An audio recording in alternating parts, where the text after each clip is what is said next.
మరి మొన్న సంక్రాంతి సంబరాలు ఎట్లా జరిగినాయి అంటారు సార్? బాగా జరిగాయి కదా.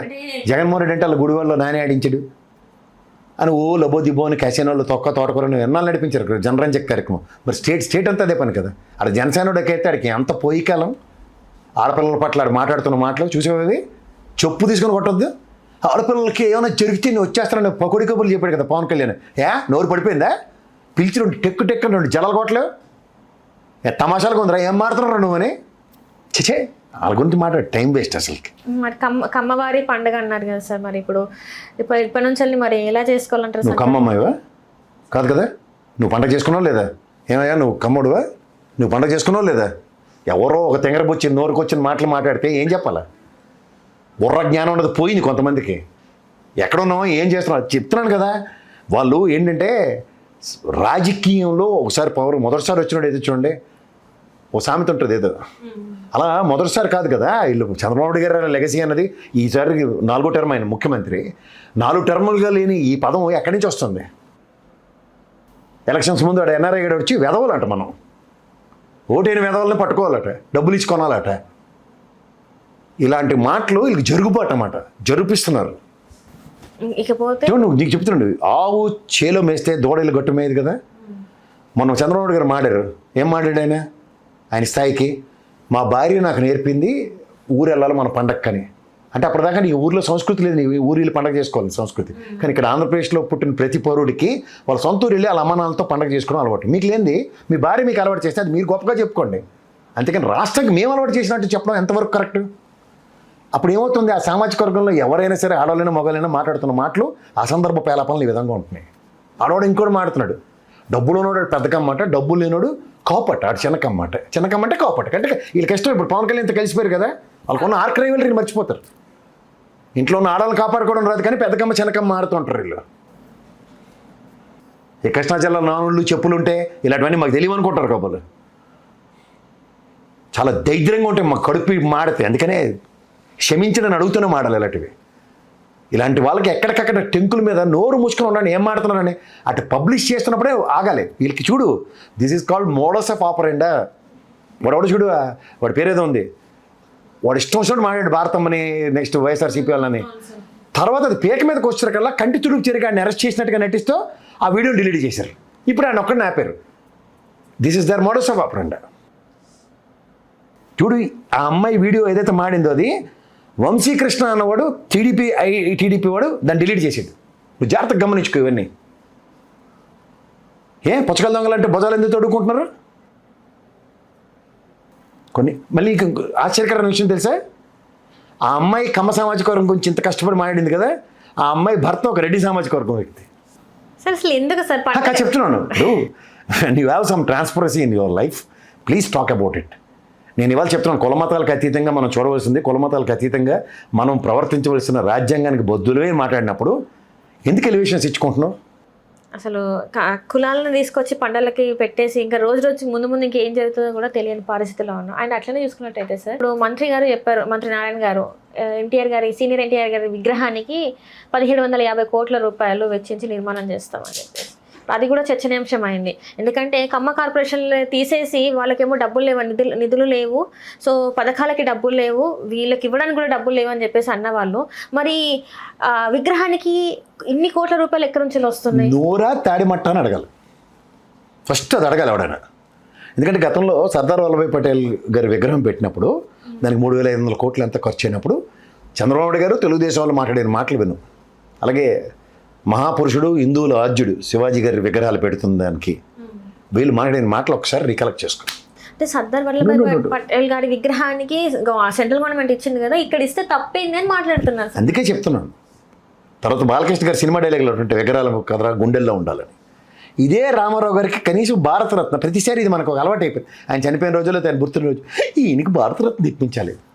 పళ్ళు పటపట కొడుకు ఆ రోజు వాజ్పేయి గారి గవర్నమెంట్లో ఇంక భారతరత్న ఇస్తానంటే లక్ష్మీభారత్ వెళ్ళి ఎక్కడ తీసుకుంటుందని వీళ్ళు కడుపు మంటకి భారతరత్న ఇప్పించని వీళ్ళు నేను నటించారు, చూసావు కదా. ఓ మనోడేమో కింద కూర్చుండిపోయి బాధ అంతా వీళ్ళకి ఇప్పుడే వచ్చేసింది. ఆయన నిజంగా తిండి లేక అల్లాడిపోయిన మనిషి, ఆయన తిండికి చబలత్వం ఉండేది ఆయనకి. పట్టిన అన్నం పెట్టినోడు వాడు లేడు, వీళ్ళేమో ఒబ్బబ్బబ్బా ఓ పక్క తపేలశాలలో ఆయన గురించి హ్యూమిలేషన్ మాట్లాడుతున్నప్పుడు ఎక్కడ ఉన్నారు వీళ్ళంతా కుటుంబం? ఎవడో నాన్న కోసం ఇలా రాస్తున్నాం చెప్పు తీసుకుని కొట్టద్దు. మా నాన్న ఎవడనంటే చీరేస్తాను ఎవరైనా సరే. నేను చచ్చిపోయిన పర్లేదు, చచ్చిపోయినా కానీ చీరేస్తాను నేను గ్యారంటీగా. మా నాన్నే ఉంటే నాకు దైవం సంబుతుడు మా నాన్న. ఎవరికైనా సరే వీళ్ళనే చూడాలంటే గొప్ప పవర్స్. తండ్రిని అంటే కూడా చలనం లేని వాళ్ళని వీళ్ళనే చూస్తాం ఫస్ట్ టైము. వీళ్ళ వల్ల మనకి కవాచ కబుర్లు చెప్తూ ఉంటారు. విగ్రహం పెడతారా? సచ్చినోడికి శారీ కావాలంటే అదే 1750 కోట్లు పెట్టి కడతారా? అక్కడ కాపు కార్పొరేషన్కి డబ్బులు లేవు. కమ్మ కార్పొరేషన్ పెట్టారు మనకి, పెద్ద పెద్ద పుతిరీలు పెట్టుకున్నారు అందరూ. ఆ బ్రహ్మేశ్వర చౌదరి అందరూ ఏరి రూపాయి డబ్బులు ఏవి?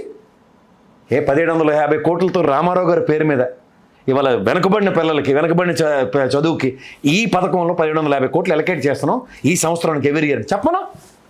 కులమతాలకు అతీతంగా రామారావు గారే పార్టీ పెట్టుకున్నాడు ఆయన. అంటే ఎన్టీఆర్ గారి విగ్రహాలతోని 2 తెలుగు రాష్ట్రాల నాయకులు ఆడుకుంటున్నారా సార్? ఎందుకంటే ఇక్కడ చూస్తే తెలంగాణలో చూస్తే అమీర్పేటలో సీనియర్ ఎన్టీఆర్ గారి విగ్రహం పెడతానని చెప్పేసి ఇక్కడ ముఖ్యమంత్రి గారు అన్నారు. ఇప్పుడు అక్కడ కూడా ఎన్టీఆర్ గారి విగ్రహానికి ఇన్ని వేల కోట్లు. సో మరి ఏంటంటారు? ఆయన విగ్రహంకి డబ్బులు పెట్టి కొలిచేది కాదమ్మా. అక్కడ పెట్టిన మహానుభావుడు చరిత్ర పురుషుడైన అంబేద్కర్ గారి విగ్రహానికి చెంబు నీళ్ళు పోసిన లేడు అక్కడ. వీళ్ళు విగ్రహ ఆరాధన. ఇప్పుడు రేపు పొద్దున్న గవర్నమెంట్ మారింది అనుకో, నెక్స్ట్ గవర్నమెంట్ వచ్చినప్పుడు ఎవడన్నా రామారావు గారి విగ్రహానికి ఏమైనా చేస్తారా? వీళ్ళైతే కేవలం చనిపోయిన రోజున 1 రోజు వెళ్ళి దండేసి వస్తారు. వీళ్ళు మిగిలిన రోజులు ఏమన్నా చెంబు నీళ్ళు వేసిన వాళ్ళు చూపించు. అసలు కనిపించారు సార్, కుటుంబ సభ్యులే లేరు అని వీళ్ళు ఎక్కడ చూస్తారు. వీళ్ళు కబుర్లు మనం వినాలి.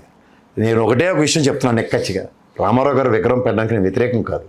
కానీ రాష్ట్రం ఉన్న ఫైనాన్షియల్ క్రైసిస్లో 1750 కోట్లు పైపచ్చి మీరు ద్వంద్వ విధానాలు, గతంలో వల్లభాయ్ పటేల్ గారి విగ్రహం పెట్టినప్పుడు, శివాజీ గారి విగ్రహాలు పెడుతున్నప్పుడు మీరు మాట్లాడిన మాటలు నిక్కచ్చిగా నిస్వార్థంగా మేము మాట్లాడినప్పుడు మీకు వచ్చేకల్లా వేరే సిద్ధాంతం ఎలా యాప్ట్ అవుతుంది? లేదు, అప్పుడు మాట్లాడిన ఉదంతం వేరు, ఇప్పుడు మాట్లాడిన ఉదంతం అనే జస్టిఫై ఇస్తే మాట్లాడదాం. జస్టిఫికేషన్ లేని మాటలు మాట్లాడారు. ఎందుకంటే ఒక నేషనల్ ఐకానిక్ పర్సనాలిటీస్, హిందుత్వానికి ప్రతినిధి శివాజీ గారు. ఎవరు వీళ్ళు? ఛత్రపతి శివాజీ గారి మీద గౌరవం లేదు, మహానుభావుడు సర్దార్ వల్లభాయ్ పటేల్ గారి మీద గౌరవం లేదు.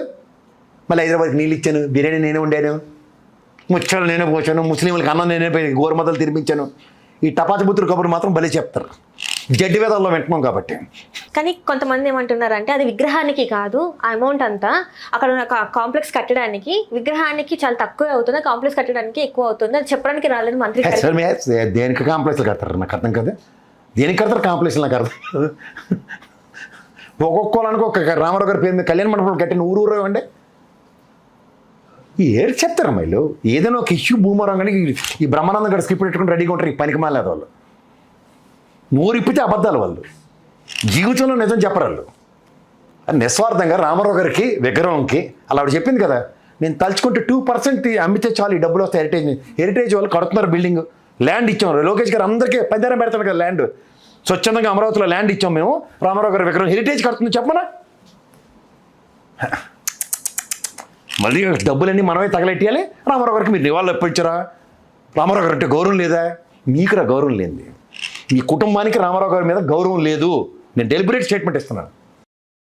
గౌరవం అంటే 14 ఇవాళ మీరు ఎంతమందితో నరేంద్ర మోడీ ప్రభుత్వం నిలబెట్టారు కదా, మీరే భారతరత్న ఇవ్వాలని ఫస్ట్ ప్రయారిటీ తీసుకురండి.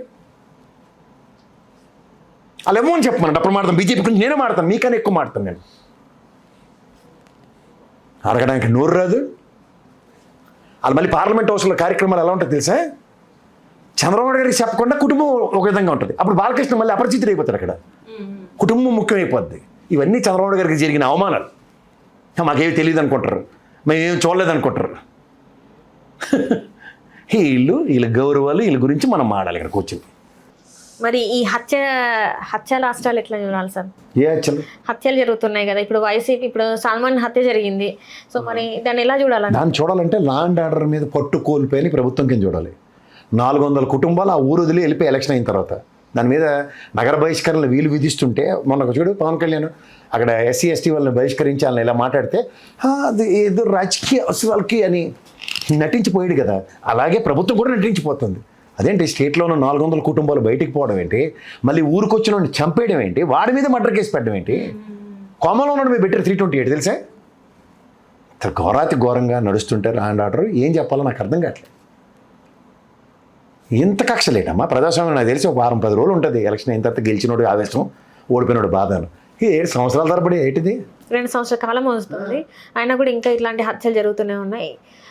ఏంటి అసలు దేనికోసం ఇంకా ఇంత గెలిచారు అయిపోయింది, ఆ తర్వాత కూడా ఇంకా ఎందుకు కక్ష? అదే నాకు అర్థం కావట్లేదు. పట్టింపులు ఇది అంటే తను ఏమైనా తప్పుడుగా చేశారా మరి అంతకుముందు ఏమైనా? ఎవరు తప్పు చేస్తారమ్మా? ఇప్పుడు నాకు అర్థం కాదు. నీకు ఊర్లో వాళ్ళు అందరూ వైఎస్ఆర్సీపీ కోటేశారని చెప్పి ఆ ఊరిని వెళ్ళేశారు. వాళ్ళు పోయారు పాపం బయటికి, ఎక్కడో బతుకుతున్నారు. అందులో ఏదో ఒక వాళ్ళ వదిన గారికి ఏదో ఆరోగ్యం పోలేకపోతే చూడడానికి వచ్చాడట, చంపేశారు. ఇదెంత అన్యాయం అమ్మా? ఇది ఎక్కడ అన్యాయం నాకు అర్థం కాదు. మళ్ళీ కథలు ఈ తెపెల ఛానల్లో కూర్చొని ముసలోళ్ళు కుటుంబ కలహాలట.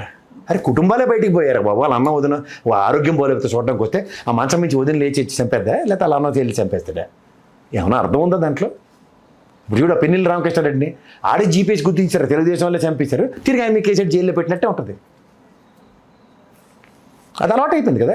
హత్య రాజకీయాలు అంటారా లేకపోతే శాంతి భద్రతలు లేకుండా కడుపు మంట రాజకీయాలు అంటారు వీటిని. ఇలా కడుపులో మంట. నా కెరీర్లో ఒక ప్రభుత్వాన్ని ఈ విధంగా ఇంత గుడ్ గవర్నెన్స్ నేను చేయలేకపోయాను, ఇది మా నిస్సహాయత. నేను సహాయత ఎవరిది? జగన్మోహన్ రెడ్డి ఇలా ప్రదర్శించి పనిచేసాడు. ఇది ఈ రెండు కంపేర్ చేస్తే మనం వదపాతాలంక పోయాం.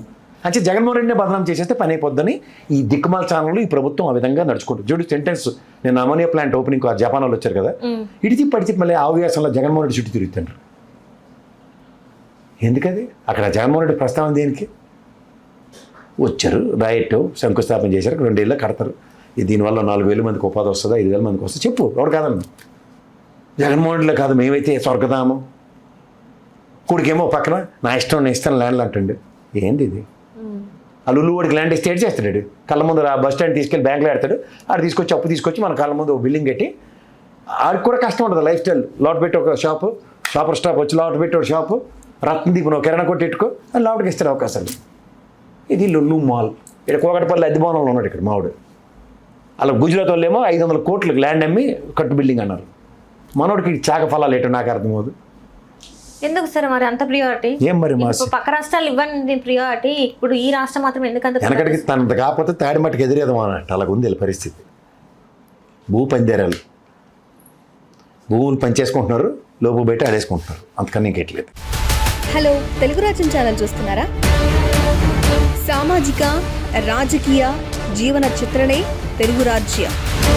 అతిశయోక్తులు అసత్యాలు ఉండవు. రాజకీయ కోణం కాదు, ప్రజా కోణమే కొలబద్ద. తెలుగు రాజ్యం వీక్షణ మీ ఉత్తమ అభిరుచికి నిదర్శనం.